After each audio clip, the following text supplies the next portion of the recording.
একজন বাবা কতটা কষ্ট পেলে তার ছেলে আর ছেলের বউকে নিয়ে এমন পোস্ট করতে পারে তা দেখলে বোঝা যায়। আহাত আর তিশাকে নিয়ে তার বাবা একটা পোস্ট করেছেন, আর সেখানে তার বাবা নিজের কষ্টের কথা শেয়ার করেছেন।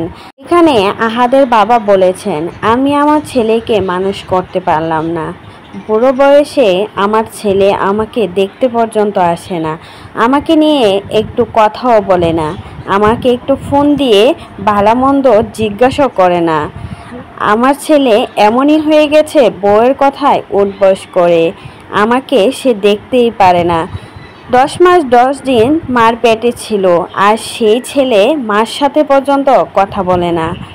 এখন বউ পেয়ে সে এখন বউয়ের ভক্ত হয়ে গেছে, তাই তো বুড়ো বাবা মার কথা একবারও মনে পড়ল না। সাথে তিনটা বিয়ে করেছে, সন্তানগুলোকে এতিম করেছে, সেই সন্তানগুলোর বাবার ভালোবাসা পর্যন্ত দেয়নি আহাদ। সে আবার কি করে আমাদেরকে ভালোবাসবে? আমরা ওকে মানুষ করতে পারিনি, তাই তো এমনটাই হয়েছে আমাদের সাথে। বউ পেয়ে বউয়ের কামাই খেয়ে এখন তো আমাদের কথা ভুলে গেছে, তাই তো সে কোনো প্রয়োজন মনে করে না বাবা মা আছে কি নেই। তিশার কথা কি বা বলবো, ও তো আমারে কখনোই কোনো খোঁজ খবর নেয়নি, আজ পর্যন্ত বাবা বলে কখনোই ডাকেনি। দীপা মেয়েটা খুব ভালো ছিল, সেই মেয়েটাকে সে সংসার থেকে বের করেছে, শুধুমাত্র আহাতকে কালো জাদু করে নিজের বশে করে রেখেছে, তাই তো নিজের বাবা মাকেও চিনতে পারে না আহাত, কোনো খোঁজ খবর পর্যন্ত আমাদের নেয় না, 1 টাকা দিয়ে সাহায্য পর্যন্ত করে না।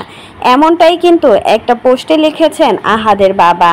আহাদের বাবা কতটা কষ্ট পেয়ে এই কথাগুলো শেয়ার করেছে সবার সাথে, সবাই তো বুঝতে পারছে। একজন ছেলে কতটা নিষ্ঠুর হলে নিজের বাবা মাকে পর্যন্ত চিনতে পারে না, আহাতকে না দেখলে বোঝার উপায় নেই।